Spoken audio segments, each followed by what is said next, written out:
Right, welcome to another episode of the Old Paratrooper podcast. And today I am joined by media sensation, social media sensation, and amateur boxer, Frank Gilfeather. How you doing, Frank? All right? I'm great. Thank you very much, Chris. Yeah, thanks for asking me. No, thank you very much for coming on. I know, obviously, I've seen it's no secret the fact that you're obviously really, really busy at the minute with various podcasts and the whirlwind that's come with the social media. So, like I say, thank you for making the time for coming on. Okay, it's my pleasure. Happy days. I suppose what the Old Parachute podcast wants to know is, who is Frank Gilfeather? I'd like to start at the beginning, where you grew up, growing up when you did. So, yeah, I mean, over to you. Well, I joined an amateur boxing club when I was 4. It was only because my dad ran it, so it was a kind of babysitting exercise for him, I guess. You know, my mum would say, "Oh, take Frankie with you," and off we go to the gym. But then I had 2 older brothers who boxed. Dennis, who was 9 years older than me, he became a Scottish light welterweight champion and boxed for Scotland many times. And then Daniel, who is 11 years older than me. Dennis died a few years ago. Daniel's still with us, thank God. And but all before my time, of course, he was a star youth boxer. He became the British youth champion in 1949. So it was around that era, when I was about 4, 49, 50, that I started to go along to the gym and just to get out the way, I guess. And then, of course, unknowingly, you're sucking in all this atmosphere and the kind of the sweat and the pounding of the bag and all that. And of course, I just grew up that way, and it was a natural thing for me to just grew up in the gym and eventually took on competitive boxing. So I'm from an area of Dundee on the east coast of Scotland, called Lochee, right? And it was a kind of, at one time, it was a little town on its own. And it was the home of the Cox's jute mill, which was the biggest in the world at the time, 6,000 employees. And Dundee, of course, was the city of the 3 J's: jute, jam, and journalism. So jute, they had 100 mills or thereabouts, jute mills. The jam was the making of marmalade and then other jams. But the Keeler family invented marmalade. And the 3rd J was journalism, which was it still is the home of the D.C. Thomson publishing empire. Did all, the Beano and the Dandy and all these comics and newspapers and so on. So that was me growing up in Dundee. Ah, right. Okay. Well, obviously, you were born, if I'm not mistaken, 1945? Yeah, December 30, 1945. So straight, pretty much immediately after the end of the Second World War. So how was that difficult times growing up? I should imagine it would have been. Well, it wasn't really. No, not at all. Because 2 things, I don't remember much about those days because, I was only, the end of the war came and then I was born. My dad was a butcher. And so we never went short when it came to rationing. He worked in the co-op, and it was a kind of big shop with all the groceries and so on. And he was at the butcher's end of the shop. But and so he made sure that we didn't go short of anything. However, having said that, of course, in those days, you grew up not knowing about chocolate or sweets or anything like that until rationing was lifted. I think rationing was lifted about 1954 or thereabouts. But what I can say is that it was a very happy childhood. Post-war, for me, was really happy, and I enjoyed my life, and that I can remember. And of course, the big thing in those days, we lived in an area of Lochee, which was, shall we say, down at heel, right? I mean, and many of the houses were kind of split into ghettos almost to house the jute workers, the vast majority of whom were women. My mother was a weaver in one of the jute mills. So you kind of grew up in that environment where it was beginning to be full employment for men and women after the war.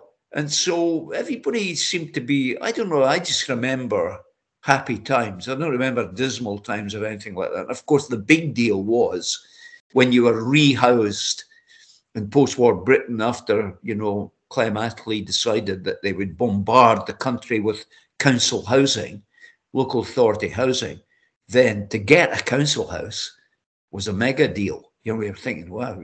And the story goes that when we moved to our first council house, we'd lived in a flat before, and we were above a chip shop, and we moved to a council house. And what my mother used to tell me that when she went up the stairs in this council house, I would sit at the bottom, not thinking that there was somebody else upstairs, and asking my mother to come down, not realizing that this was the one house. So yeah, it was terrific. Awesome stuff. But obviously you said you started boxing, or you went boxing at 4. When did you really start kind of getting into the training and thinking, and start really training for fights and stuff? Yeah. Well, I remember vividly, my dad ran boxing clubs for generations.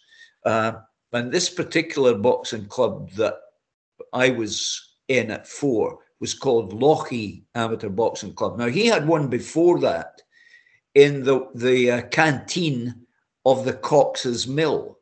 And it was called Camperdown Amateur Boxing Club. But so that he started that just kind of after the war.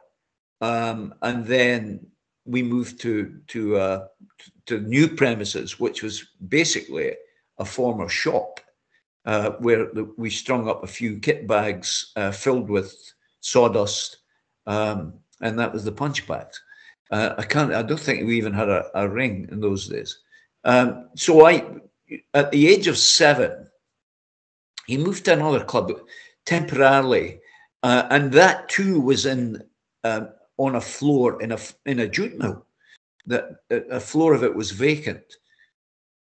And he staged a little show in the canteen of this particular jute mill. And there'd probably only been about, 300 people there. And I was 7 by then. He put me on the bill with another 7-year-old kid.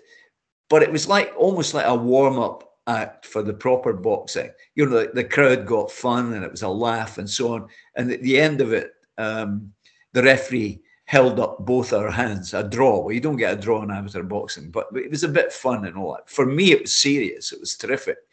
And then I just plugged away. My dad used to take teams from the club, from the boxing club, over to Donegal in the summer. And so, including my brothers and other boxers, and we tour Donegal up the west coast of Ireland, the northwest, and I was included in this, by the way, and we would box 4 times in 2 weeks. It was like holiday for everybody, but you had to sing for your supper. So I boxed. So that would be age 9, 10. We did that for 2 or 3 years. So I was kind of already boxing. And then at the age of 12, I had my first proper district championship, youth championship. So I'd had experience, quite a few contests leading up to that time. And I became the Midlands District junior champion, and so on. Went on to win all the titles in Scotland for youth boxing before turning senior at 17. Today it's 19 before they're allowed to box senior, but in those days it was 70. Right. Yeah.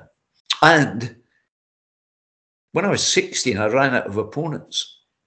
And so the club I was in at the time, my dad had given up boxing by then.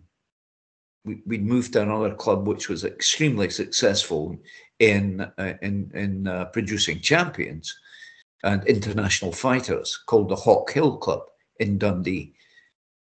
But when he'd given up, we'd moved to another club called St. Francis. So that was 65 years, because this year, or last year, I should say, was the 65th anniversary of the founding of St. Francis Amateur Boxing Club, and I was one of the founding members, along with my brother Dennis.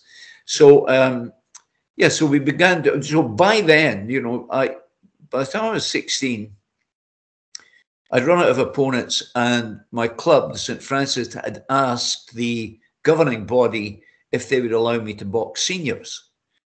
And I never realized what a big deal it was. I mean, I was on the crest of a wave, because I was kind of unstoppable at that age.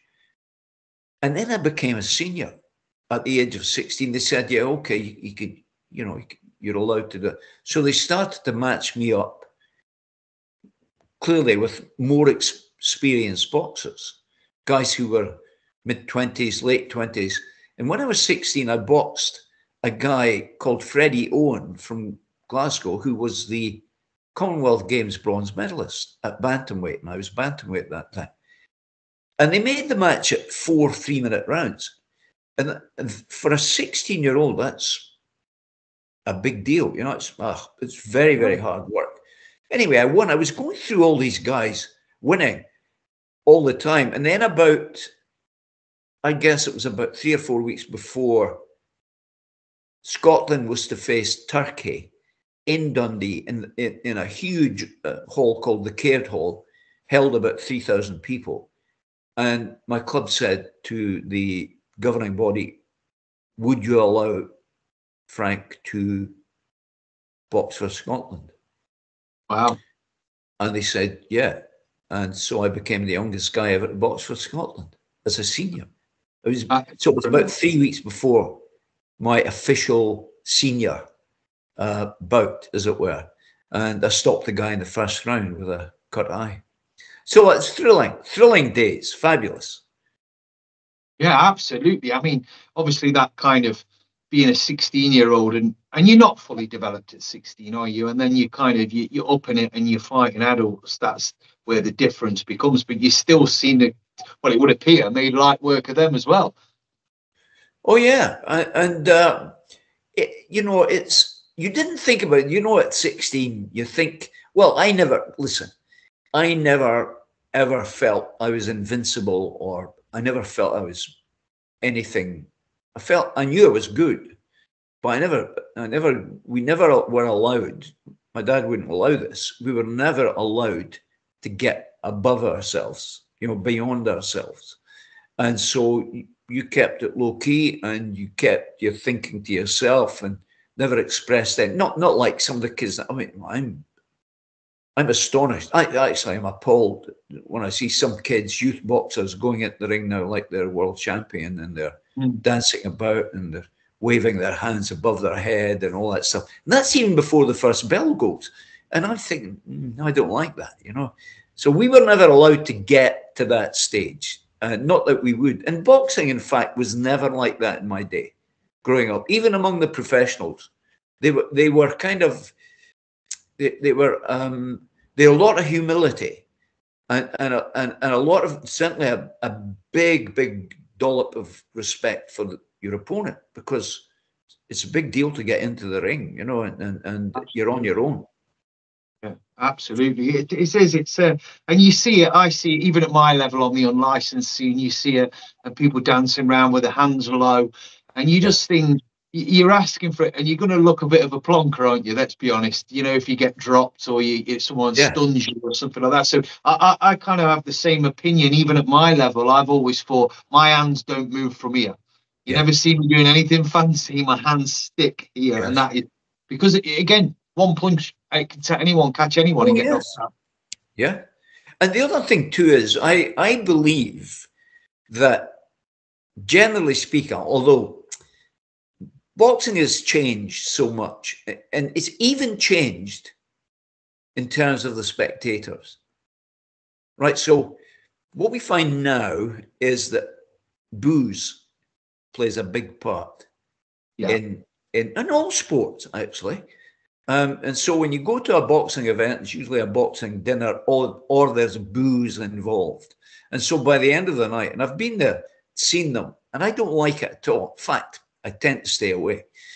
And by the end of the night, you see a lot of guys who are drunk, and so the inhibitions come off, and all the stuff that goes on through their behavior, and the incitement, if they like, that they feel from maybe their pal is in boxing, boxing that night, and they're excited and incited to be loud and be aggressive and be unruly. So that's a part of it I do not like, and I see it in the amateurs. I mean, I used to help out a lot of clubs by being the MC. And then the last one I did, I mean, I used to do them all the time, and it was okay. And then I noticed a change because, a younger crowd would come, and they would, you'd be 18, 20-year-olds and couldn't handle their drink and so on. Mm-hmm. And they would, and I thought, I don't like this. And they're dancing on tables and all that kind of, and so that's what I mean by the spectators changing as much as boxing has changed. And now you can't turn the clock back, unfortunately, because I think if we could rewind and kind of refocus and reboot the way it used to be, which was pay your money at the door. You're there because you want to see boxing. You're there because you want to support somebody, but you're there because you appreciate boxing, and you're knowledgeable about boxing and about the people who are boxers, and that's why people went. Yeah, no, I have to agree with you on that one. Again, I've seen it even at the licensed venues and everything else. And adrenaline's already running high because it is one of them sports where there's two people in a ring, punching each other, so people get a bit excited. And then you add alcohol to the mix. Yes. It's only going one way, isn't it? And it is a shame because, like, I know it is a big social event. People want to go out and have fun, but I have to agree with you there. Then I think a lot of the venues would be a lot better. And I suppose, I'm not jump too far ahead, but I suppose with the whole boxing thing that's happening in Saudi at the minute, I know there's a lot of, I'm on the fence with it. I try not to cast too much of an opinion on it, but obviously the human rights issues over there and stuff. But also, what you just said with no alcohol, there's no alcohol at them sort of fights because it's their religion. So, there's sort of all sorts of bits and bobs, with that. Yeah, and also, it's just the way of the world now. If people go out, as you say, if people go out to an event, they expect to have alcohol on offer. I mean, I was at a club show last year in Dundee. I live in Aberdeen now, so I can only go to Dundee occasionally. But I was in a show and it was packed. There was about 700 people there. It was an amateur show.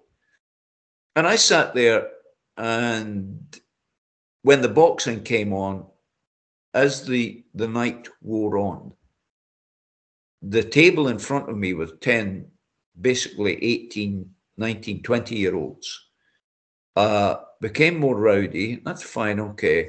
But then what happened was they just stood up for the rest of the night and watched the boxing standing up, not taking into consideration that there were several tables behind them who couldn't see. So what do? I know what I do. I never shirk any. I go up and say, sit down. I can't see, But then you never know what that can spark. It's a dodgy world out there sometimes, especially when alcohol's involved. So, I sound like a kind of old curmudgeon who but I'm a purist. I like to see boxers appreciated for their skill, their technique, their courage, and even going in there, and I think a lot of that is forgotten now. It's like entertainment value and nothing much more. Yeah, but this became, again, like a lot of sports, it's kind of, it's been ruined a little bit by the influx of money Sure. Whereas I think, and I can't speak for, I don't know, I can't speak for the kind of professional ranks and some of the stars of boxing, but it appears to me like you go back years, people used to fight like every few weeks because they purely enjoyed it. Yeah. But now you see it quite often is that you fight maybe once or twice a year at the Yeah. most, Yes. and that you're not really. And it's about millions and millions of pounds. It's not Yeah. necessarily about the wanting to get in a box ring. And it is from, I'm a massive boxing fan. I was a boxing fan before I started boxing. Yeah. But it's kind of, I appreciate the skill and the technical side of it rather than, I think some people just see two people knocking seven bells of That's, shit out of each other. yeah. Excuse my language. Yeah. Do you know what I mean? Well, that's the kind of that's the kind of ethos of my videos on Instagram and TikTok. Yeah. When I preach that for me, it's all about the skill. It's all about the technique, and it's a game of violent chess, as I call it. And Absolutely. now, of course, even kids going in, and if I pull them up and say, you're really not in there to smash that guy's head in. What you are in there is to outwit him, outthink him, outbox him, and win on points. Now, if in amateur boxing, knockouts and so on are really rare. Yeah. So you've got 3 rounds to prove that you're better than your opponent, and there are ways of doing this. And I say to them, I will show you the ways of doing this. One of which is to make your guy make a mistake and then capitalize on that. So a lot of kids these days don't quite get that.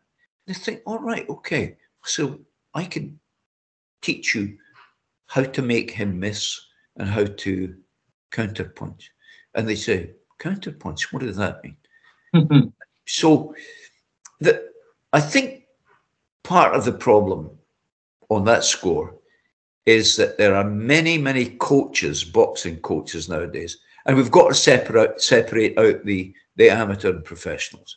In the amateurs, there are so many coaches out there who have never been in the ring. Yeah, I see that a lot as well. And they go to England Boxing or Boxing Scotland, and they fill out a form, and they go to a 2-hour seminar on how to be a coach. And then so within 5 minutes, they're a coach. Yeah. And that's fine. Now, so there are 2 things to this, Chris. One is I appreciate these guys because they open boxing clubs and they run boxing clubs and they help kids keep off the streets, away from trouble and all that stuff. And they do it. So they do a powerful good for their communities in doing that.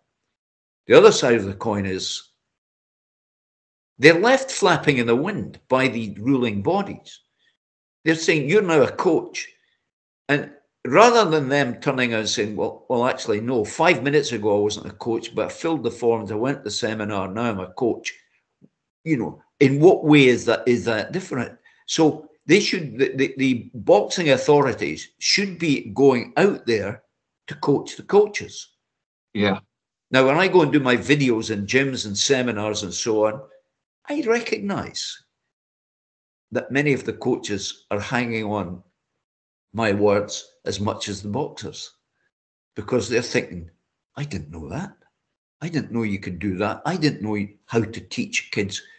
Listen, this is great for me. I'm watching people now on videos, coaches, inexperienced coaches, whom I know have been watching my videos and copying them. I've had guys coming on who do videos in America, coaching videos, saying, I just copy exactly what you're doing and give it to my pupils. And fabulous. Why else am I doing this? I want to get the message out there of how to box properly. And more importantly, how to defend yourself. Because kids think taking a punch in the face is the norm, right? Yeah. And I say to them, you don't have to do that, there are ways of preventing being, and they kind of look at you, some of them, and say, well, how? So I teach them, and I'm hoping that more and more people pick up and replicate what I'm trying to do on my videos. Well, it seems like, look, it seems like it's the message is definitely getting out there. You only have to look at, like I said at the start, the whirlwind that's I happened. And know. obviously people recognize kind of your talents. Well, one as a former amateur boxer, and two as your coaching ability. So people are taking it on board, aren't they? So that's brilliant. Yeah, I think one of the things is I'm lucky because I'm a journalist and broadcaster, right? I worked in TV for, I don't know, 25 years, and well, more than that, because up until the end of the last football season, I was still reporting for Sky Sports.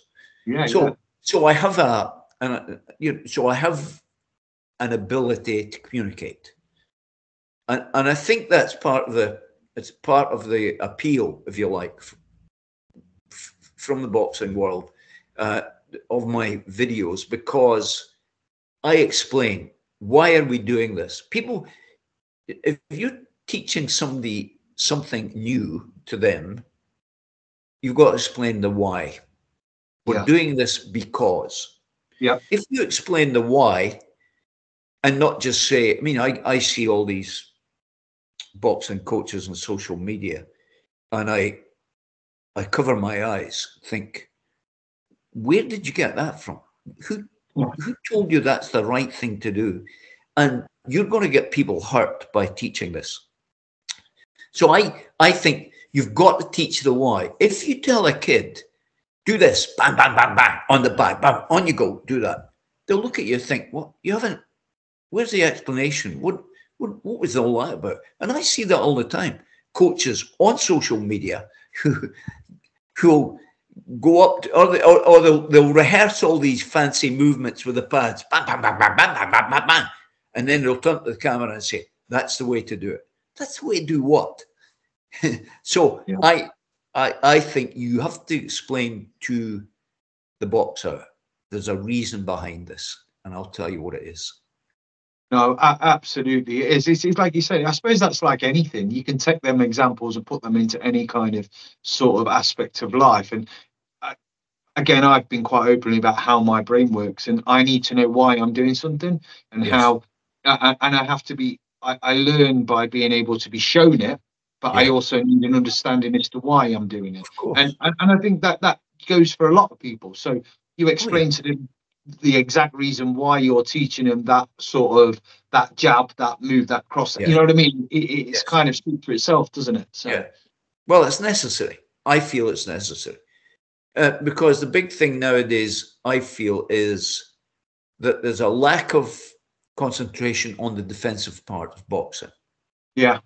Even in the pros, you watch some of the big pros and you think, wow, how can you stand there and take those punches without actually doing something about it? And worse than that, how can you go back to your corner in between rounds and your coach is not telling you what your flaws are or what the flaws of your opponent is? How do you progress in a fight if your coach is not sitting there during those 3 minutes that you're boxing and picking out the flaws in your opponent and picking out your flaws and telling you how to fix both? Yeah. And that's a key thing. I'm saying that from the point of view of a guy who's never ever been in anybody's corner. Right? I would love to go into somebody's corner, but you can't go in unless you're invited.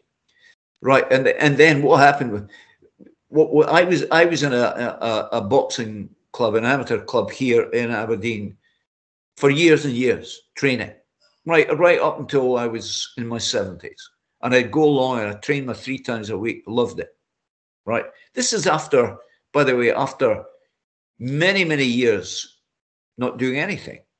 But then I began to get, the guilt feeling, thinking, no, I really should. I've not done anything for years. I'd go back, I'd get fit. I'm really fit. You know what? I was in my 70s. And then they said to me, what happened was, in this gym, nobody there was about a couple of coaches, maybe three, but there was two dads who were brought in, knew nothing, but they were dads of kids who were boxers, knew nothing about boxing, but they were willing to help out. They would take the pads and so on. Yeah. I would just train. I always took the view that you cannot impose yourself on a boxing club and say, right, I'm going to coach here. You have to be invited. And that's how, right. So years passed, I'm training away. One thing I noticed was that there's 3 or 4 of their more elite boxers who are the center of attention all the time, every night, every session. One of whom is a very good boxer and Scottish youth champion and so on. And his dad owned the club and his granddad was the coach. And so they both coached. So all the emphasis was on him and the 3 guys who sparred with him, and they were kind of in that group. And I kind of clocked it that nobody was really paying attention to anybody else. And we're talking about maybe up to 40 other kids in that gym, you know. And so my son, Paul, used to come up and train as well, keep fit. And so I started thinking, so I'd be training away on the bag, and I'd notice kids coming in, standing at the door. It's an inside door of the gym, if you know what I mean. They were in a corridor. And I'd go up and say, do you want to come in? And they were shy, you know, kids for the first time in anything. They're shy. And I said, come in, try it, you know. And then I would start showing them. And then that began a treadmill of me going around. All these kids knew me. And they would wait for me coming in. And they would say, all right, what do you want me to do? And I would say, okay, let's get skipping. Let's do this. All that. And I was taking over all these kids that none of the senior coaches were interested in.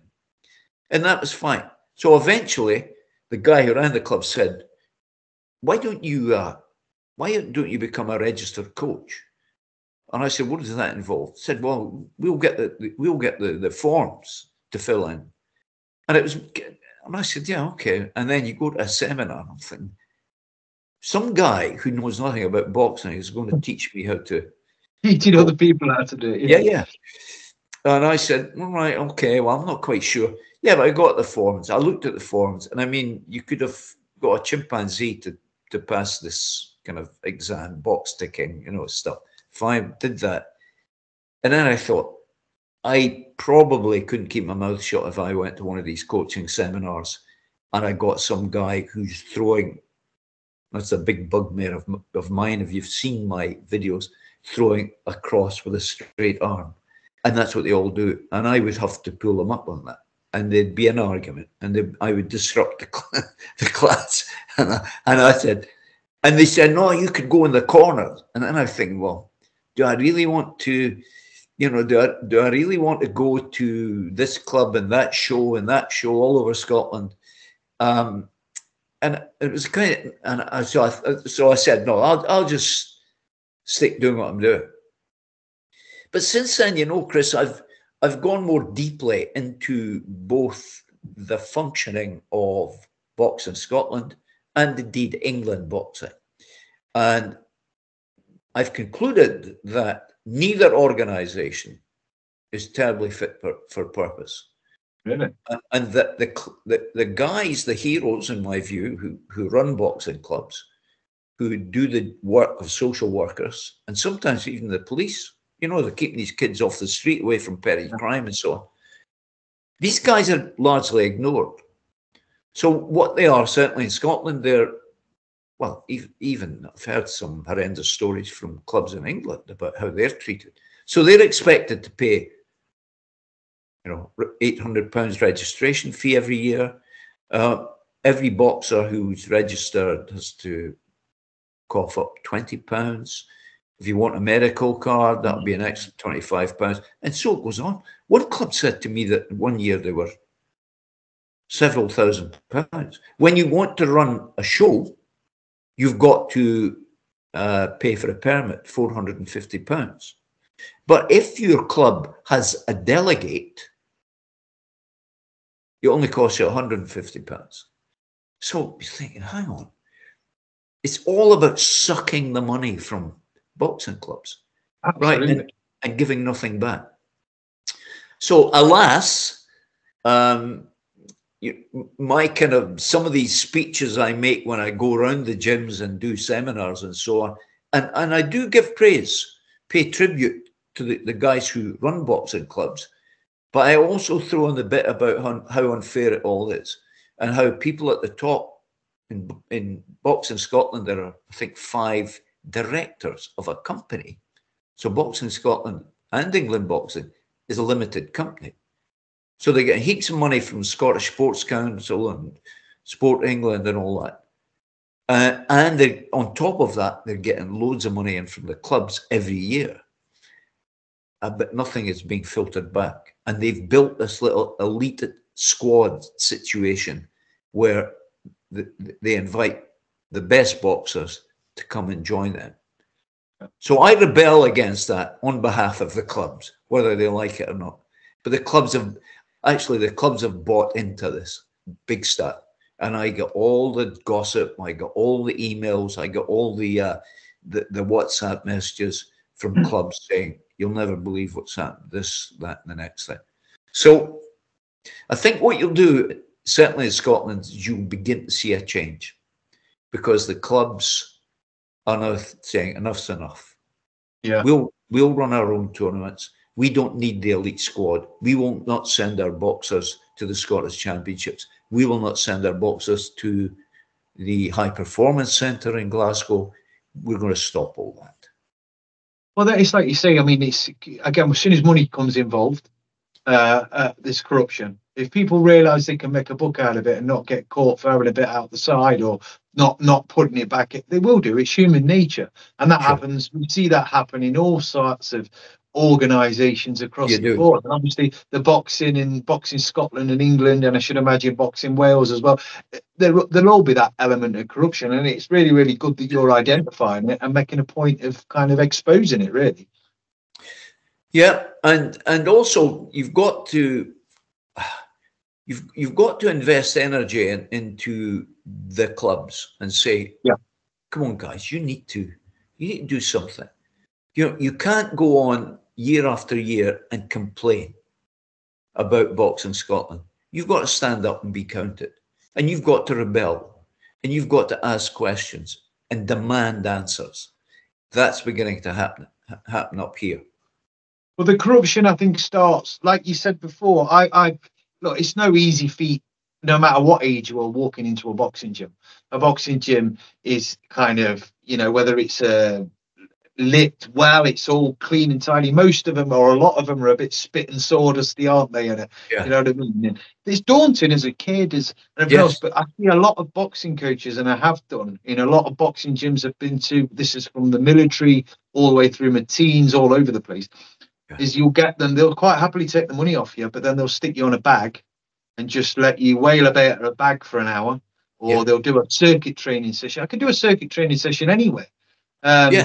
Or go and punch away on a punch bag, but they'll have their favourites that they will take, and because they're always, it's almost like they're looking for the next world champion, isn't it? Sure. Well, you're absolutely right. So this is one of the things that annoyed me, where coaches, so-called coaches, are going around the punch bag and they're spending like 5 seconds with a boxer and say, come on, bang, bang, bang, bang, bang. But they're not showing anything. They're not demonstrating. They're not giving the whys and all. They just go around and they think that giving this 5 seconds to that boxer and then moving to the next guy and so on is enough, and that they've done a bit of coaching. They've actually done nothing, right? I don't consider myself a coach. I consider myself a teacher, right? And I want to impart stuff that will make them think. So I want to pose questions to the boxer, say, why do you think we do that? And make them think for themselves. And, things like, can you not see the benefit of the open hand in front of the chin? Why wouldn't you protect your chin? If you get hit in the chin, I get you see guys going like this, and the hands here. And I said, what are you protecting there except fresh air? Yeah. You know, you can still get hit in the chin. If you get hit in the chin, it could be kind of confusing. Well, that takes you, that could take you out of the contest for 15, 20 seconds or more till you get your head back in gear. So all these things have got to be explained. But here's the difficulty is, once they've picked up bad habits, then teaching them good habits is awkward, weird for them, you know. And I tell everybody, before I start a seminar, I say to them, you're going to hate me because I'm going to annoy the life out of you, because I'm going to change what you do. But if you do it my way, you will, I guarantee, become a better boxer, because I will teach you the proper way. This is not everybody, of course, because some people have good habits. But if I see bad habits, I have to call them out and say, and tell them I'm not one of these guys that goes, yeah, clown, what are you doing this for? I go and say, listen, that's good, but I can make it better. Just listen to me and I'll show you how to make it better. And they get it. Now, sometimes even 50% or more, you can leave that kid with the good habit and go around everybody and come back to that kid and he's back to the bad habit. But because the good habit takes him out of his comfort zone. And I tell them, stick with the good habit, because in a couple of weeks, that will be your comfort zone. And what you did before, you'll realize was ludicrous and dangerous. So that's how I try to do it. It's good fun, and that's the big thing for me, the engagement with young boxers, and getting them, and see when I see them getting it right. I mean, I was in Jersey last week or the week before I did 3 seminars in 4 days. No, I did 3 seminars in 2 days. That's right. And you get kids, and my big thing is throwing the right cross. Now, I have been, long time ago, when we set out in this social media thing, about 20 months ago on TikTok, and I would show how to throw a right cross. And I actually picked out on 2 occasions, picked out the inability of Anthony Joshua to throw a proper cross, because I watched his videos and he would throw his cross with the backhand in a straight line. Yeah. And so I would go on. I've hammered on dozens of videos about this particular way to throw a cross. And so I was in Jersey and I was showing the kids, and there was 3 or 4 kids who got it first time. Others got it with a little 5 minutes of practice. And I said that in 5 minutes, I will change you for the better. Some of them didn't get it. But the ones who got it, and you watch them, and they send me videos now privately and say, what do you think of this? Am I doing it properly? And I talk them through it. And some of them are thinking, on the day, I'm thinking, gee whiz, you've got it. Natural talent is there. Natural talent is also there in others, but you have to drag it out of them. Yeah, yeah. And then, so anyway, here's the big deal. The big fight last weekend, Joshua and Ngannou, and the cross comes. Yeah, yeah. And I said, right, let's look back to the more recent, before Jersey. I did a seminar in Glasgow at a place called Glasgow Fitness. And one of the things I did was show them how to throw that cross. And then I discovered videos of Joshua training for this fight with Ben Davison, throwing that punch the way he never did before. And of course, what's happening is we did a comparison and said, look at me throwing this over the months, but look at this from Glasgow Fitness about 3 months ago when I'm showing people. And it was just repetition of all the the crosses I'd done before. And people are, and then I'm showing Joshua's knockout, and people are commenting, well, he's clearly been watching your videos. Yeah. And you know something? It's fun. But I would love, or Ben Davison has, because I'm saying, where has this come from all of a sudden? Because AJ didn't do it before. So I'm not kind of taking credit for that. But what I'm saying is somebody's paying attention. And if AJ or Ben Davison had thought, let's try and do it this way, it's an exact replica of what I do. And that makes me feel great. And when I see kids doing it, it makes me feel terrific. Because I know when they go into a contest and they do that, their opponent will be shocked, because generally speaking, their opponents won't know how to throw it that way. Yeah. And so I think this is great. This is my reward for going out and doing these seminars. They're great fun. Yeah, I bet they are. Like you say, it's a church. I was having this conversation with someone on a podcast a few days ago, and I was chatting to him, and he was like, I think you get to a certain age where you get enjoyment out of. Yeah. Because for a lot of time when you're younger, you're focusing on trying to sort of better yourself, and you're trying to kind of be successful, whether that's subconscious or kind of, in the back of the mind, you're trying to work towards something else. And then as you get a bit older, it's almost you go full circle and start trying to put stuff back. And it kind of appears that's where you're at. And the person I was talking to today, that they were in a position, they were in that kind of late 50s, in a position where they were putting stuff back into their chosen profession and teaching. Yes. Right? Do you know what I mean? So yeah, another big thing for me is that I get so many comments from guys who are middle-aged, then in their 50s, 60s, who say, watching your videos have inspired me to go back to the gym.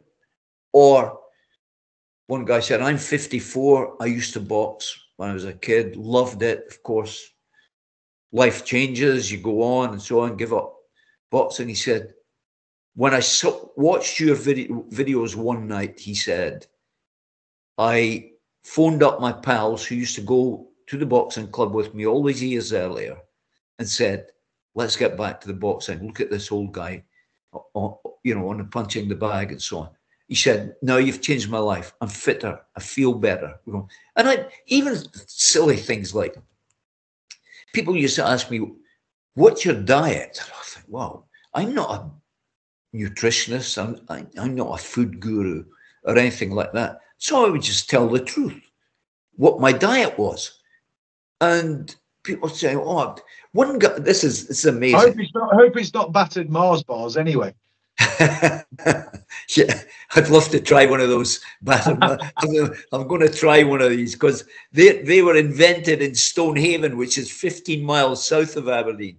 Right. So somebody discovered them there.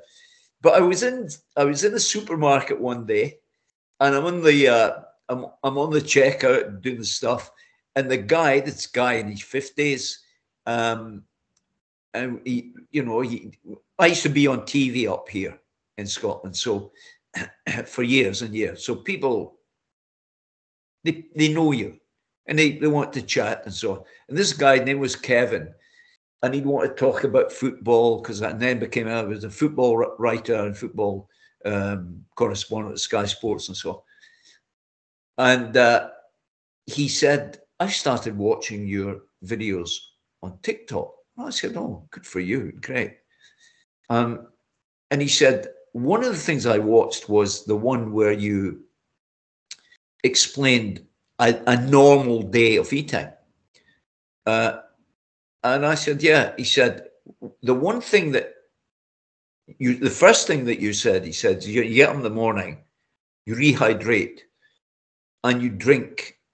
And this is not me, this is my wife. She makes sure that everything that I eat is proper and so on.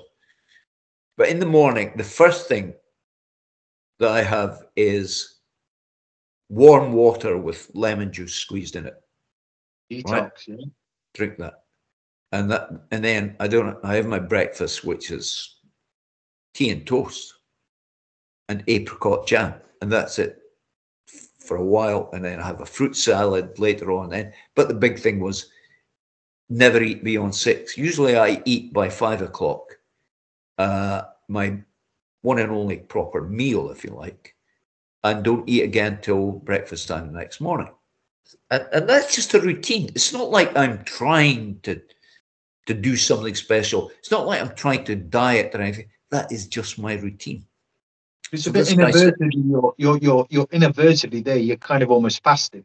That's the craze at the minute, is the whole fasting. But you're doing that kind of, inadvertently. So yeah, when it doesn't occur to me or my wife to think about having something to eat later on. That's it. And it's worked well for me, actually. And because I don't carry any weight, really. And this guy in the supermarket said, I copy that now. He said, it's changed me. He said, I feel so much better having listened to you. And I go, please, don't look upon me as some kind of food guru or, expert in food. I'm just telling you what I do.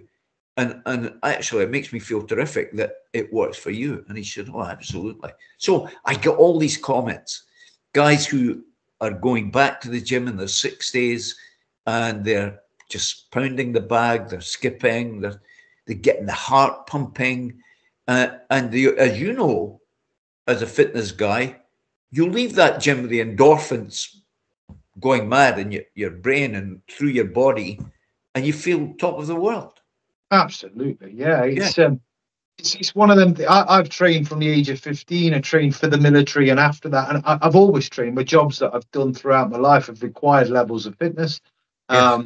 I've changed over the years the different types of fitness. I used to run a lot, and I struggle with quite a few injuries through running now because I'm quite a big guy. I fight a heavyweight.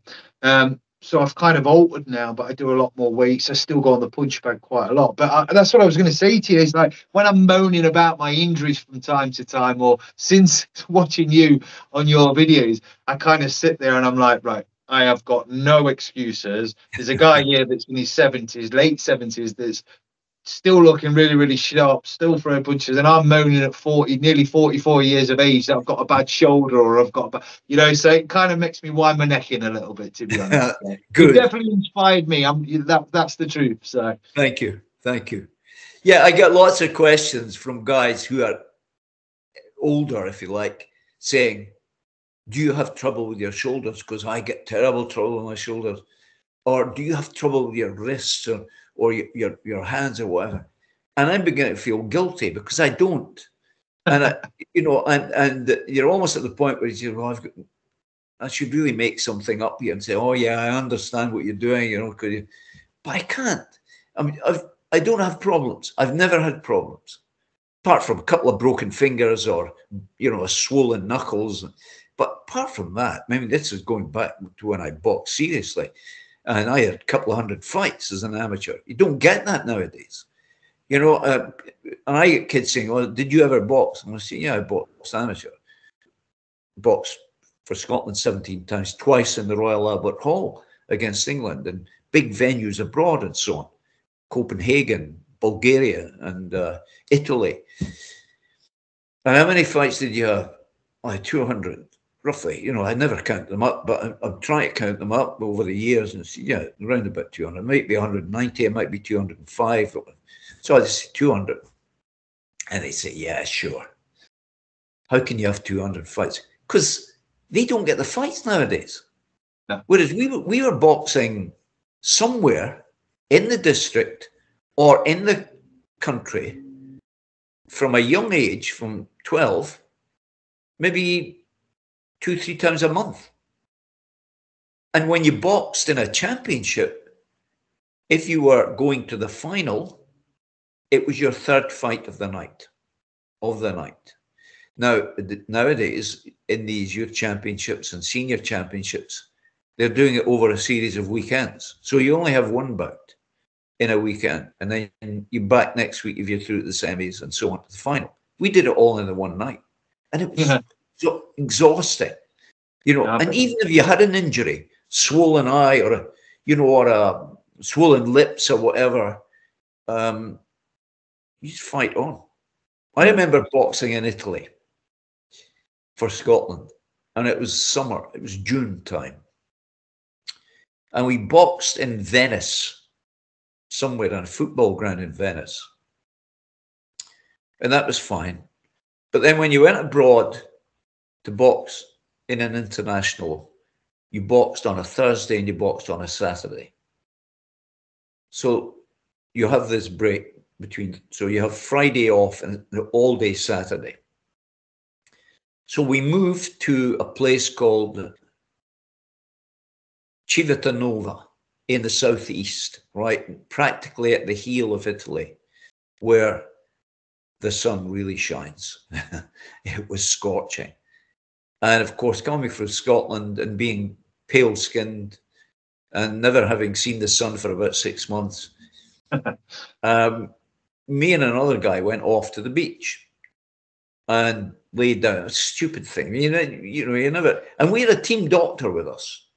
No advice, anything. Anyway, we went off to the beach so this had been the Friday, and we lay on the beach at this place in the southeast for several hours, fell asleep, woke up, and I had sunstroke, proper sunstroke.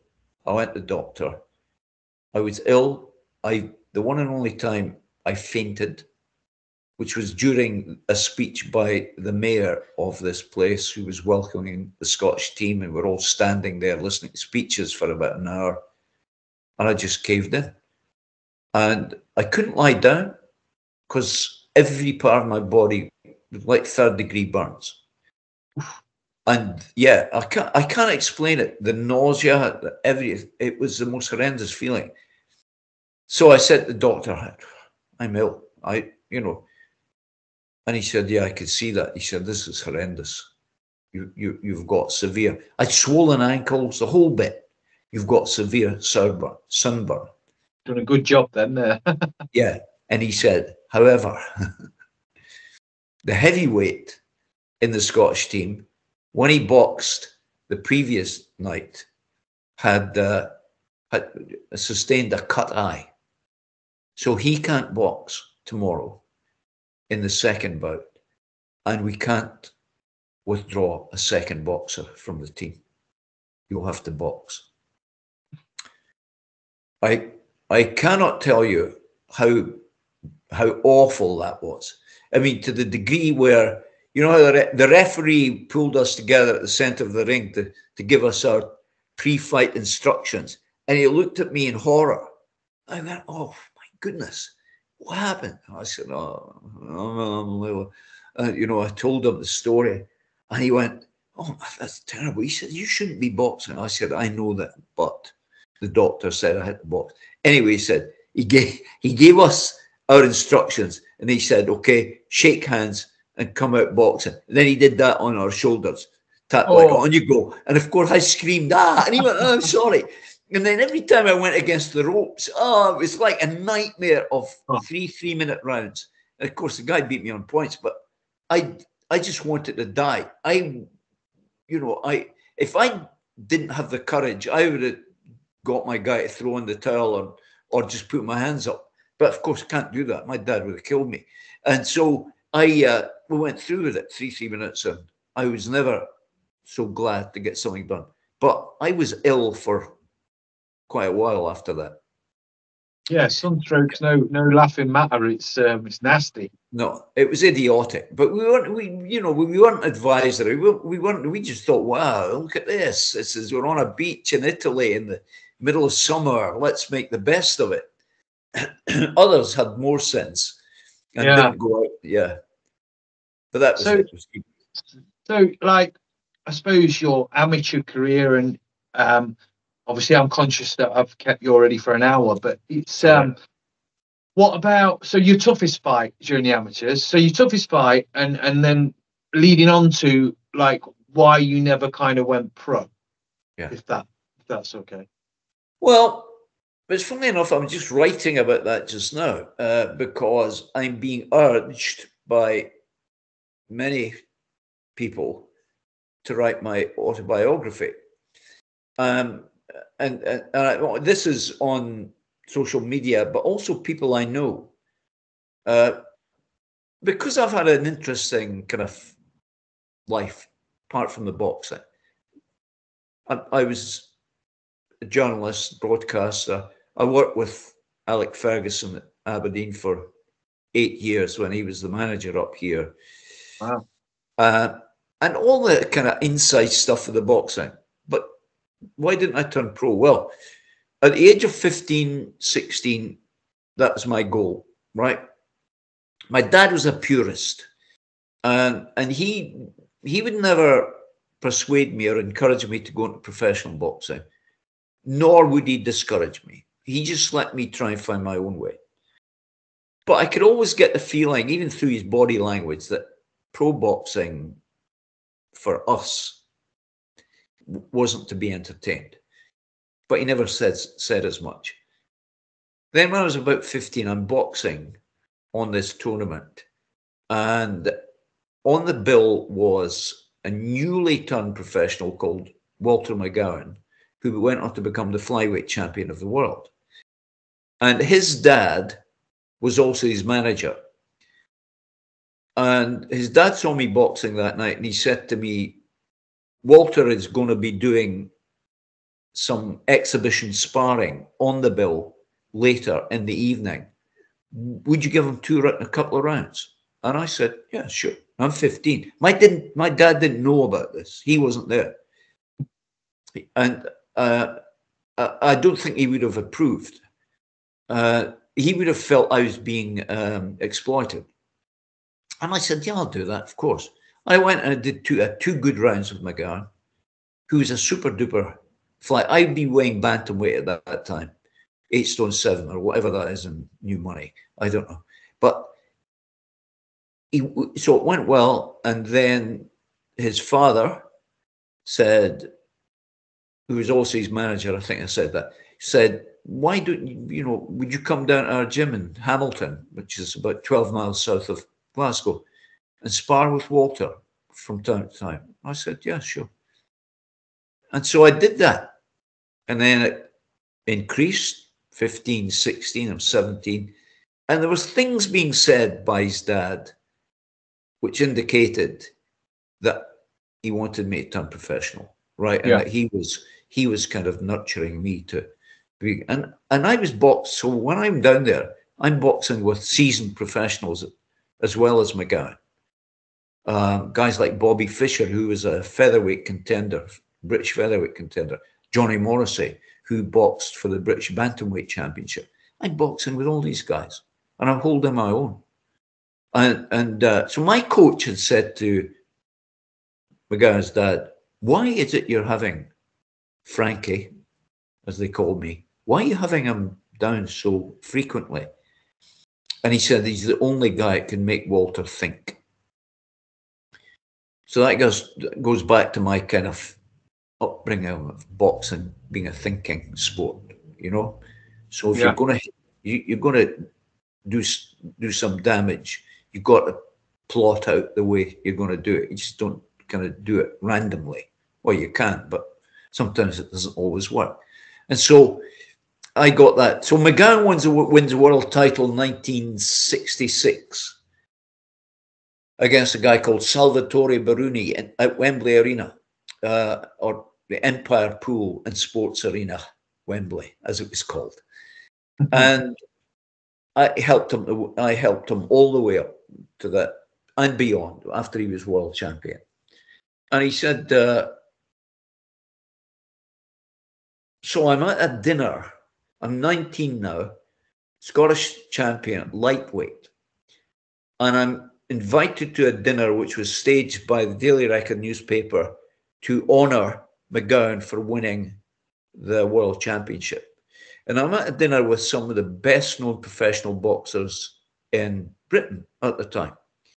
And the table was headed by a guy called Peter Keenan, himself a former TOPP bantamweight champion, British Empire, European, boxed for the world title. But by now, he's the leading promoter of professional boxing in Scotland. And we're all there, and Chick Calderwood, who was British light heavyweight champion, John Cowboy McCormack, who fought Terry Downs, beat Terry Downs for the middleweight title, John O'Brien, European featherweight title, several others were all at this table. So I was kind of a bit in awe of these guys because they were, you know, it's not like today where anybody could turn professional. You know, you could go into the British Board of Control and say, I want to be a professional boxer. And they could say, okay, tell us your experience. You say, well, I've had 6 bouts. I've done white collar boxing, blah, blah, blah. Yeah, I get medical. The chances are you get a pro record. I've been to professional boxing recently in Scotland and felt, this is dreadful. This is guys off the street who don't know how to box, and they're professional boxers. And as you alluded to earlier, they maybe get 3 bouts a year if they're lucky. So that's a kind of part-time thing.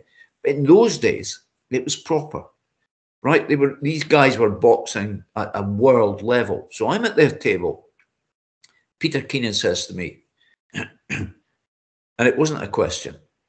He says, right, Frank, I'd been at the European Championships in East Berlin, came back. He said, this is how it's going to happen.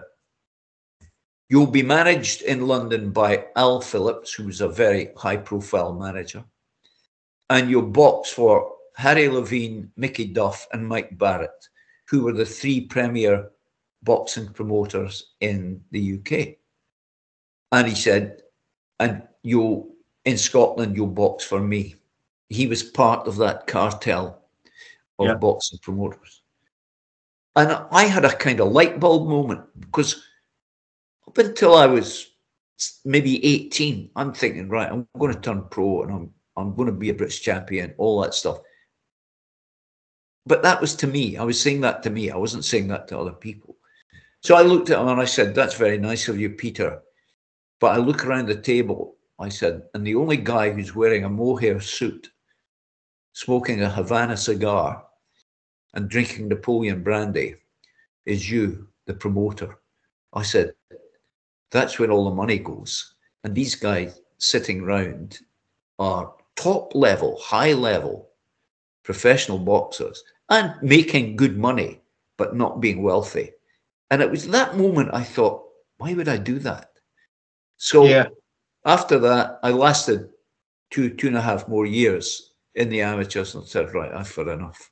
I remember it well, the night I boxed in the music hall in Edinburgh against a local guy. And I'm not being unfair, but this guy he wasn't in my league. But you know what? Even during that first round, he was landing punches on me, which he wouldn't have been able to do. And my timing was all out. And my mind wasn't in the zone. And I didn't know what was wrong with me. And I came back at the end of the round and my coach said, what are you doing? This guy isn't your league, you know. And I said to him, this is my last fight. I'd made up my mind right at that moment. This is my finale. He said, what are you talking about?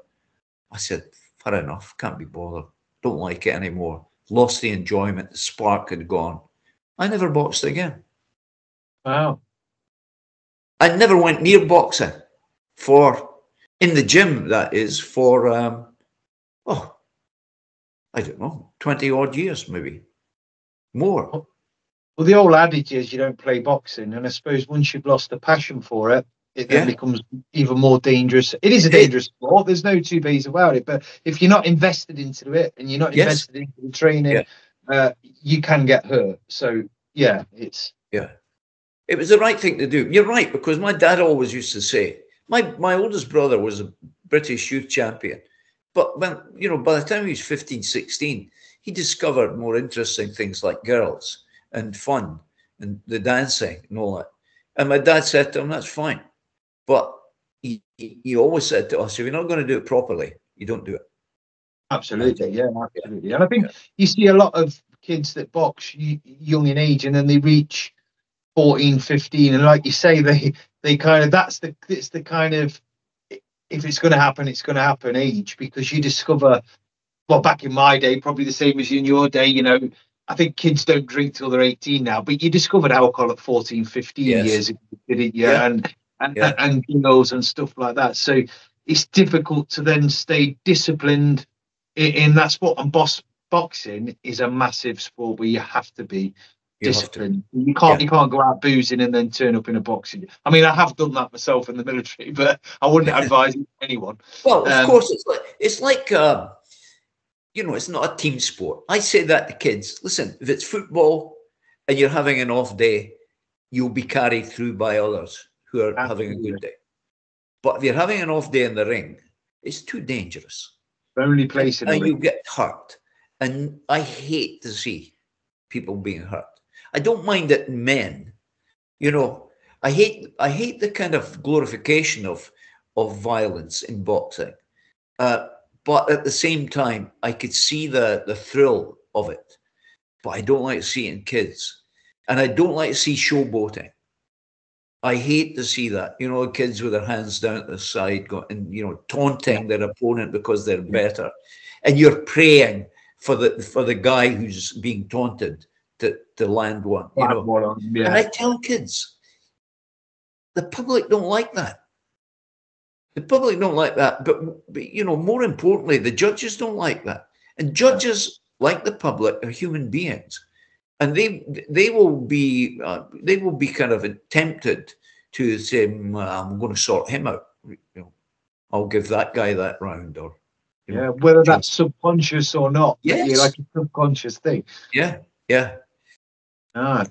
It's fascinating. It's like I say, it's one of them sports, isn't it? And you're either all in or you're not. You can't play it. And I, whenever I build up for one of these fire service, I mean, I haven't boxed in a couple of years, to be honest, but I got tempted for charity for the fire service against the police. Sure. So I said I'd dust off the. Again, I'm not saying anywhere near your level. It's all been unlicensed stuff and everything else. But I enjoy the training side. Yeah, well, listen. Number one, the importance is you're in the gym. You're doing something that you enjoy, and you know that you can find improvement by keeping doing it. That's the number one thing for me. I don't care about the other, the kind of, even though I'm a bit of a purist, the number one thing is, are you keeping fit? Are you keeping healthy? Is that because of boxing? Yes. If it's yes to all of that, then do it. Keep doing it. That's important. But whatever you do, keep yourself safe. Now, here's the thing. I remember well, you get lots of guys coming to an amateur boxing club. And I found it when I was up at that club coaching, where they would come in and they would say,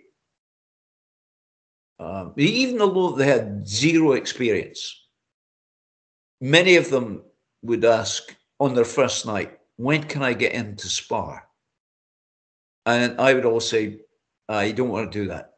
Just leave that, leave that for a while. Let's see how it goes. But lots of people would insist, when can I get a spar? And I would say, listen, just leave it, because it's different. It's different hitting the bag and going in the ring.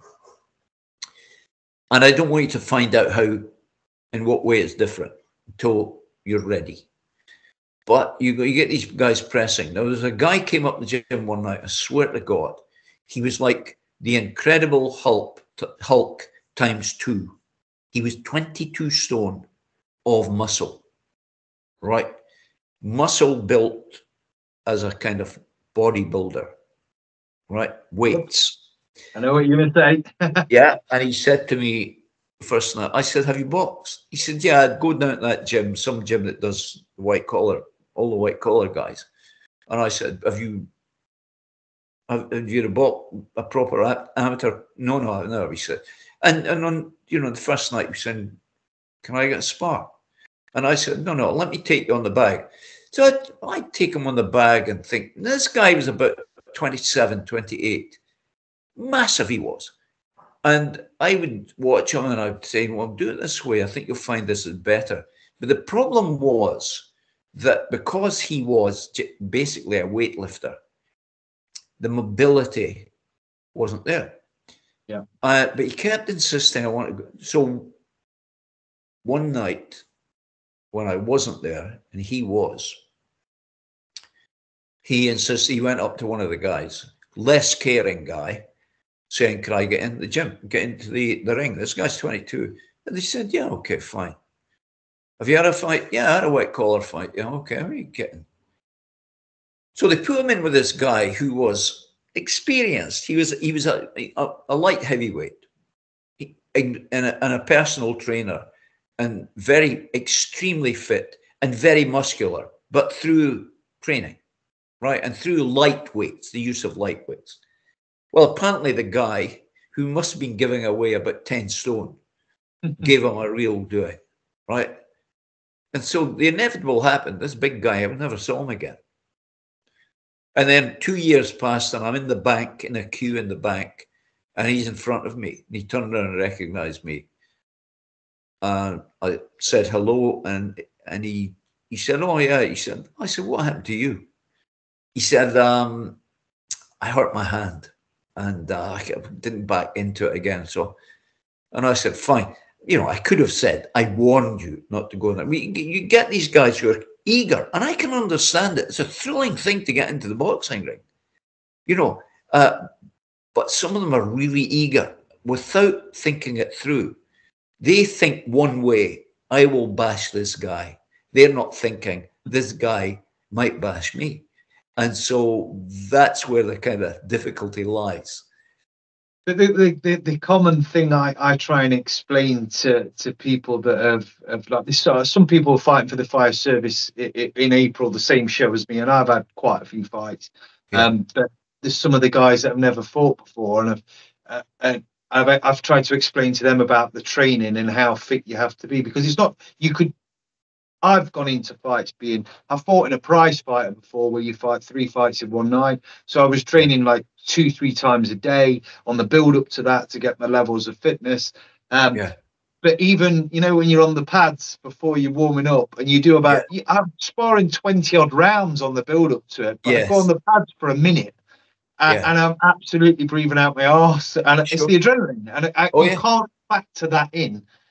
That drains you, it saps you, the nerves, you know what I mean? So that's, you know, that's interesting you say that. About 18 months ago, or thereabouts, a young guy that trains alongside me turned professional. He was 18 at the time, and he was having, so I was kind of going in to the ring at the gym and saying, look, you know, going from the amateurs to the pros is very different, because the pros cannot afford to be dancing all around the ring because they would be exhausted in double quick time, whereas the amateurs have got 3 rounds. So they, you know, but the early pros have 4 rounds, but even 4 3-minute rounds is a fair bit to get through.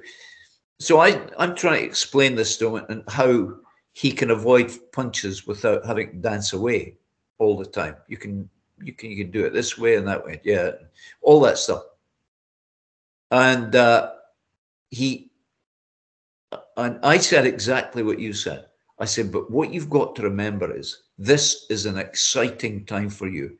It's your first professional contest in front of your home crowd, 1,000 people there. Many of them are there, bought tickets just to support you.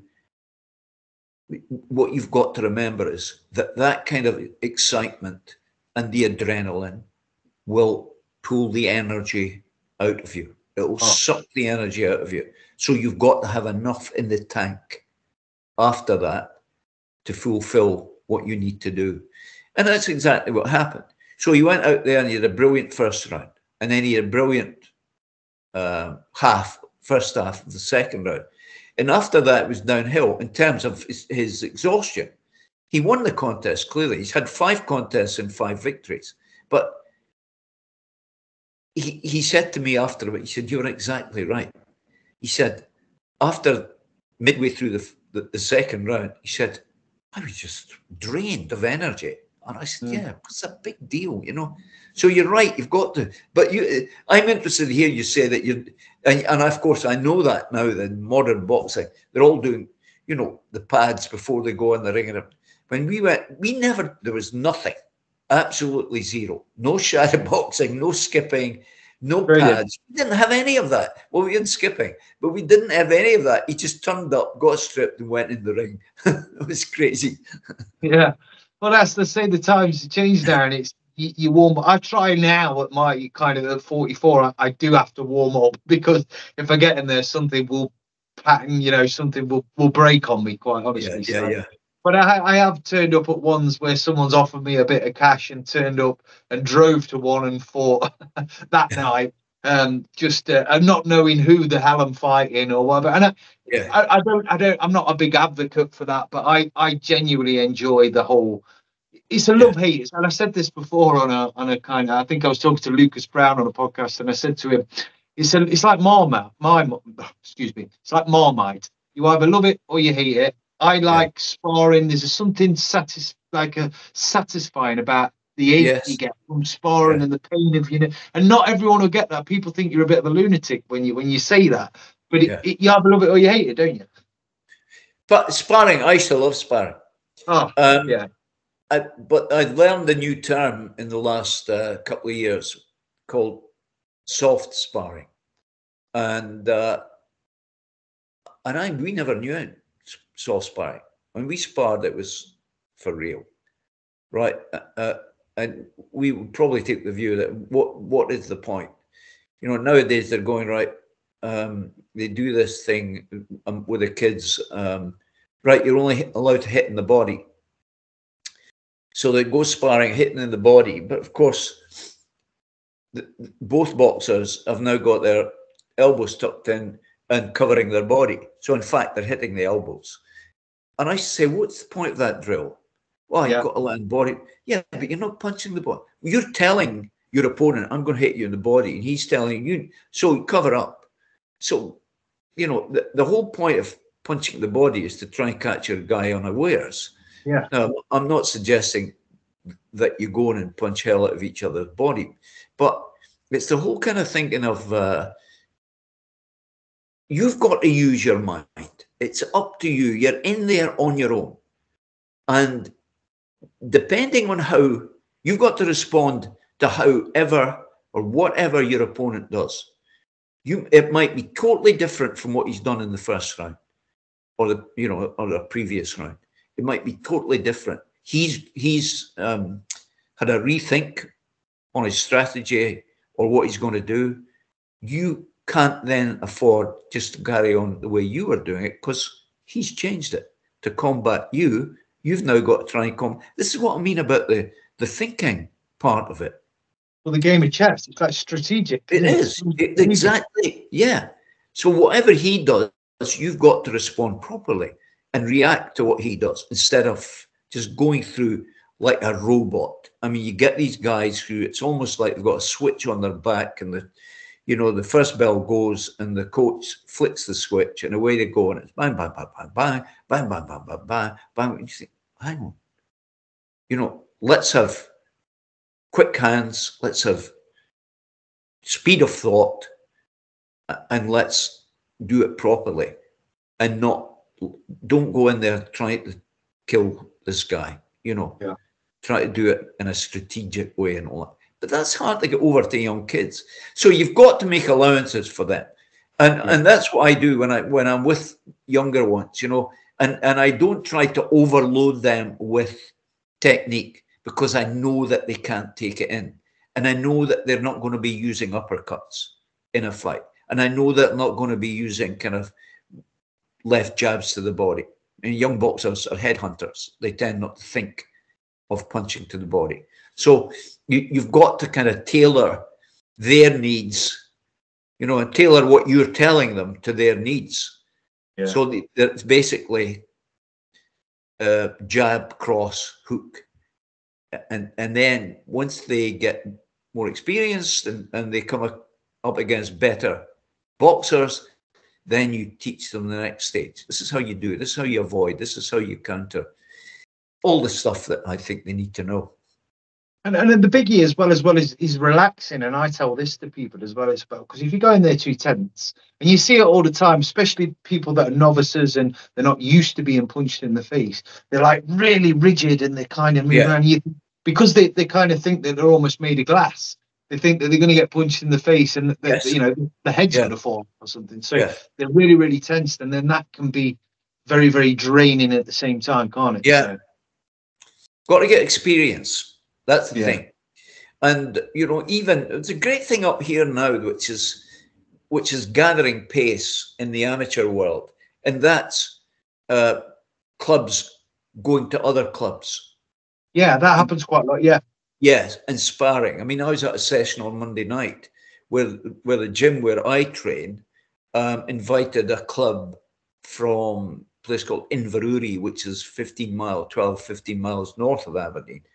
And they came down, and it was such an enjoyable thing because you got a lot of guys, and they were coming to me and saying, I'm nervous. And I said, of course you're nervous.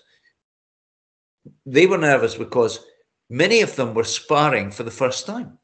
Yeah. So, yeah, and I said, you're nervous because you're scared. And they would think, well, that's a bit, no, it's understandable. I'd be scared in case I, you know, got a real whack in the face. I said, but don't be scared. You'll get through it. Guard your chin. This is what you do. Guard your chin. If you don't, you know, I always do the thing about this. For me, that's the barrier. That's the front door. If it's there, they can't get through the front door. If they want to cross here, put it there. They can't get through the front door. It's a sliding door, right? You can take punches and block and counter. But if you haven't got that there, then you've got no protection. So that for me is going back to the great days of Joe Lewis, Sugar Ray Robinson, even guys like Marciano, Jersey Joe Walcott. You look at them, it's here. They're taking the punches here. They don't let them through. The second part of that is if you're the opponent who's throwing brilliant jabs and they're not getting through, you've frustrated that guy. He's thinking, absolutely. I'm throwing, you know, how do I?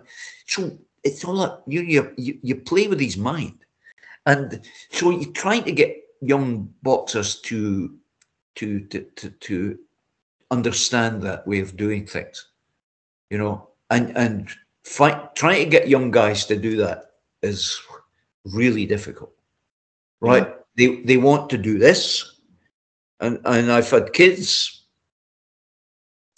I had a kid. He used to come to the gym at the age of 11, extremely shy, massive for his age, but he came every night. He never missed a night. Came up and up, and I took him under my wing, and I'm teaching him. And then suddenly things changed, and one of the dads of one of the boxers, the elite boxers, I kind of took him, and then I watched them, and I watched them sparring, and the dad changed things.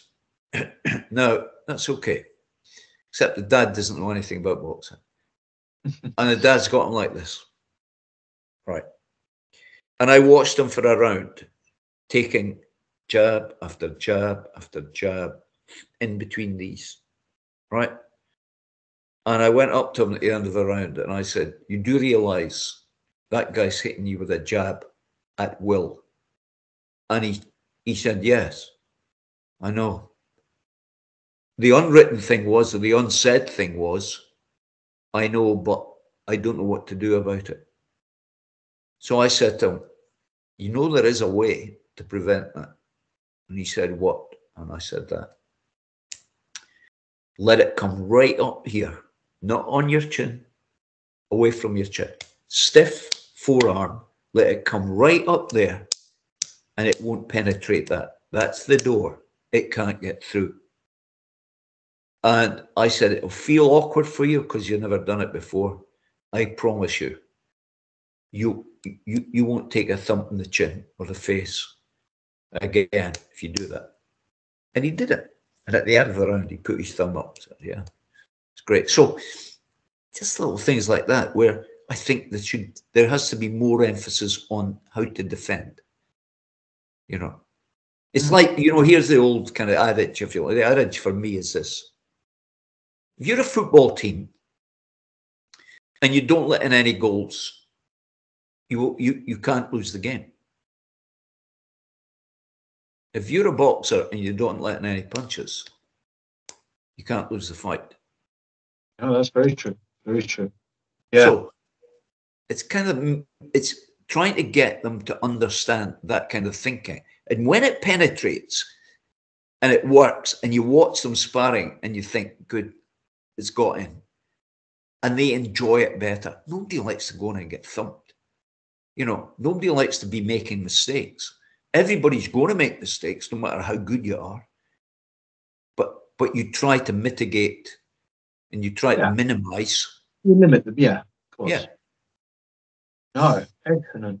Well, look, I feel like I've learned bits and bobs since I've been chatting to you anyway, so I'm going to adopt that. I'm a bit like fight with my hands about here, but I'm going to adapt that now when I next go sparring. So good. Thank you very much for that. Try it, Chris. Try it, please. Try it. I will. The other thing too is, and most boxers nowadays are very square on because they like this stance, right? So they're square on. Being square on offers a bigger target, especially on the body, right? Yeah. If you move your left hand forward in what I would call a boxing stance, and this is here, you minimize the target, right? You try it in the mirror, go square on and just move the left shoulder, turn the left shoulder, but you're still looking the same way, obviously, but you minimize the target area. Then when you need to fight and you're close in, that's where you bring the back foot round square almost with the left foot, and that's when you can bang, bang, bang. And then simply by moving the back foot back, you're in a boxing pose again. And the jab is at distance, your jab, which means you're out of danger, right? People throw the jab, mostly short jabs, bang, bang, bang, like this, with the bent arm. And I tell kids, all you're doing is you're allowing that guy into your territory. Sporting in the range, aren't you? Yeah. Yeah. But if you have the jab straight out and you've got the ability, watch my videos about this, sway back, transfer the weight onto the back leg, back foot, you'll leave him 4 inches short or whatever, right? Similarly, if you're square on and throw a jab, if you were to take your back foot back into a boxer's pose, you would get another 2 or 3 inches on that jab. Yeah. So think about it. Keep safe. Yeah, definitely. Well, moving away slightly from the boxing, I want to talk about the whole briefly, because again, we're kind of time's ticking on for you, but like the whole social media whirlwind, how have you got your head around it? Well, listen, it's incredible, and it all happened in a kind of mistake almost. I don't know if mistake's the right word, but it was a kind of. I'm down in this gym with this young pro boxer, and I'm doing stuff on the bag, and this thing that I'd never experienced before called a wall-mounted bag, right? So, and they're really good, kind of strange, kind of cube-type contraption attached to the wall. It's good for the hooks and the uppercuts. And I'm doing stuff, and my son, Paul, he said, go and show us how to throw an uppercut, right? So I did a thing showing the uppercut on this wall-mounted bag, how to take your chin off the center line to keep it safe. Again, everything's got a safety aspect to it. What I call an emergency exit, right? So if I'm throwing an uppercut, I take my face, my chin slightly off center. So if there's a retaliation, they're going to go for where my chin was half a second ago, but it's no longer there. So we did all this. He said, I'm going to put that on TikTok. I'd never seen TikTok. I didn't have the app or anything like that. He put it on TikTok and people started commenting. Wow, this is good. Blah, blah. And I think part of the thing too was, so we started to put up more. And of course, the big, I guess, I've got to recognize this. The big draw was that I was at the time 76. And people said, what? You can do that? And I still go full tilt. I don't know how to pull back. I have to think about it. If I want to pull back, I can't. If I go on the bag, it's for real. Right. So we started putting these things up. And my son said, look at this. We're going up thousands, and so on. And then we started to put on Instagram, but there was no real uptake. I mean, so TikTok for almost a couple of years, maybe 20 months, has grown into whatever it is now, 260 odd thousand followers. And we were posting on Instagram, but there's no great traction there. And until about 12 weeks ago on Instagram, I had less than 200 followers. And now I'm, I think, coming up for 370,000 in the space of 12 weeks. And so everybody started to take notice. And I've got to say, I'm very lucky because the comments are extremely complimentary and encouraging. So people want more. And then here's the other thing.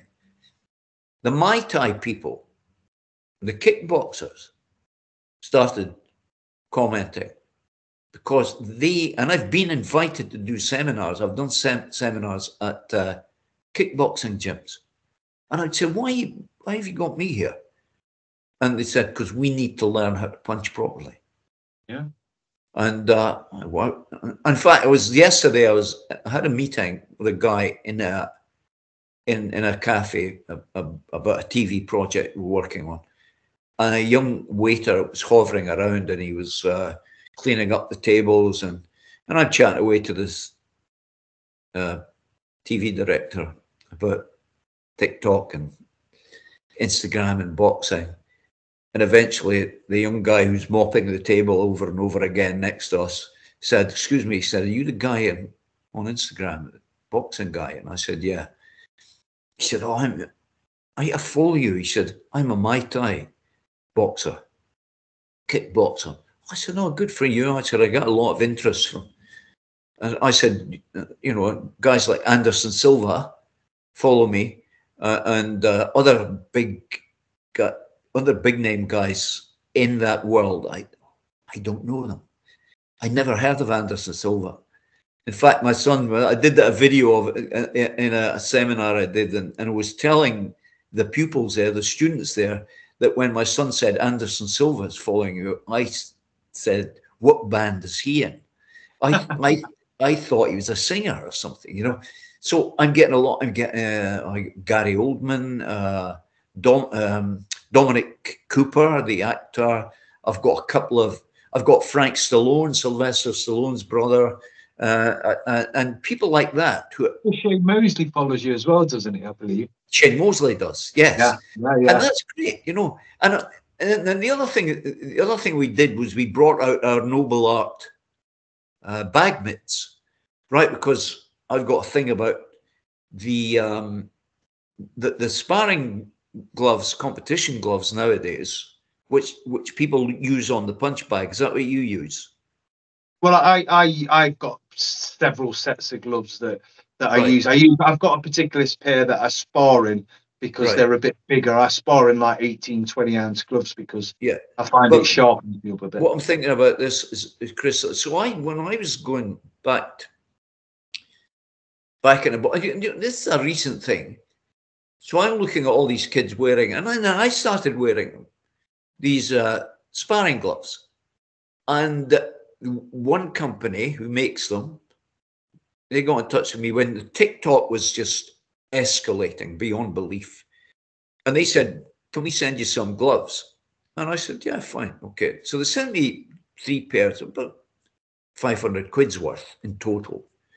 And these gloves are brilliant to look at. Super duper. One was blue metallic, one was black and gold, the other was scarlet. And I thought, this is great. And I was wearing gloves that the gym owner gave me, and I found them okay. But these ones, I couldn't understand it. I could barely get my hand into them. They were brand new. And the thing was, that's how my hands were, right? My thumbs were over here. And I think, why are my thumbs? And the reason is, if you look at your gloves, the thumb is attached by a small piece of elastic to the main part, which in effect stops you doing what you need to do, which is that. Yeah. Right? Clenched fists. So what you've got is danger here. You've got the possibility of hitting a guy in the head with that part. And if you can't close your fist properly in a clenched fist, you're in danger of hurting yourself if you hit somebody on a hard bit, his head or whatever. So I went out and thought about, how do I overcome this? I couldn't wear them. I started to get sore fingers.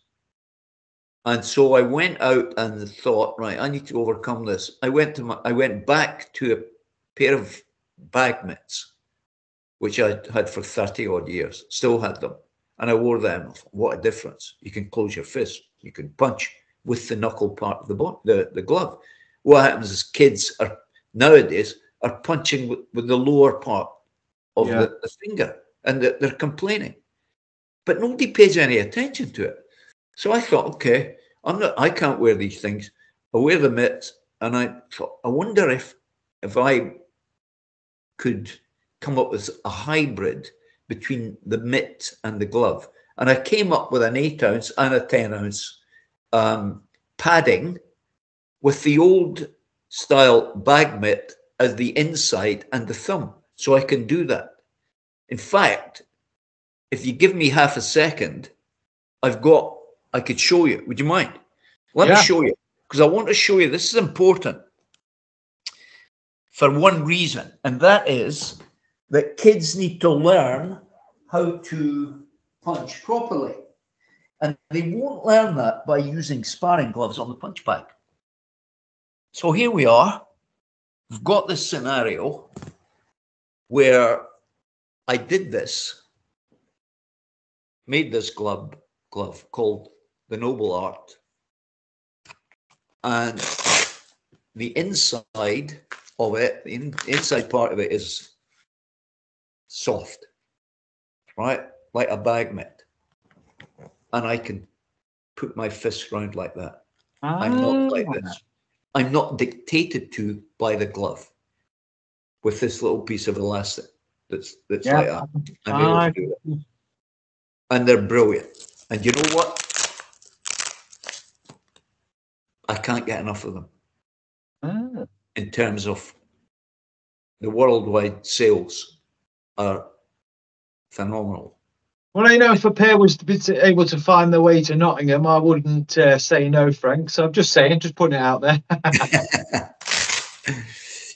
So this has been amazing for us, because I now get people sending their videos wearing these when they get them, and most of the customers are in the USA, and they get back and say, this has changed the way I box. This has taught me the proper way to do things. And the other thing is, the Muay Thai guys, they're right heavily into it, because that's what they wear basically. But it's got 8-ounce padding. So this is all this stuff has taken me into a new world. And I think you're about the 9th podcast I've done in the last 7 or 8 weeks. And I'm really encouraged by people like you who are interested enough to ask me to appear. And I've had video makers come and film my stuff. And I've had a TV production company who are keen to do something. And I guess it's related to one big aspect. my age. Well, I think that is obviously kind of a big part, because again, you're inspiring people not just in their 70s, but people kind of from 40s, because there's people that'll be mid 30s genuinely that think, oh, you know, I'm in my mid 30s now, what's the point? Yeah. I can't be, I'm too old. Yeah. And again, they see someone of your age, which is no disrespect, doing what you're doing and looking very good doing it, and continue to inspire people. You know, it makes people get off the road. So I think it's absolutely brilliant, Frank. You know, and I could literally sit and talk to you all day about boxing. I love boxing, especially with someone of your experience and knowledge. So yeah, for me, it's been brilliant. And like I say, I appreciate you coming on, pal. You're very welcome. Thank you very much for having me, and good luck with the podcast, because I think it's great what you're doing. You know, you're getting the messages out there that you want, and you know, people will clock onto that. You know, they're all kinds of super duper celebrity podcasts, which I've listened to some of them, which are often meaningless. You know, so what you're doing is useful, to put it mildly. Well, I try and do it. It's like I kind of advertise it a little bit. It was a no frills sort of podcast. It's just two people chatting around about the topic in general and getting messages out there. So that's the angle I'm going for. And I like it that I talk to, and the thing I'm going with is like ordinary people with extraordinary stories, you know, things I genuinely find fascinating, and Yeah. you being one of them. So thank you again. Great. That's really good. I assume you're not quite ready for the pipe and slippers, so keep on doing what you're doing. Thank you very much, and it's good to talk to you. I'll have a quick chat with you in a second off air, so I'll stop the recording and I'll chat in a second. But again, thank you very much for being on the podcast, and I appreciate your time. Thank you, Frank. Thanks, Chris. Thank you.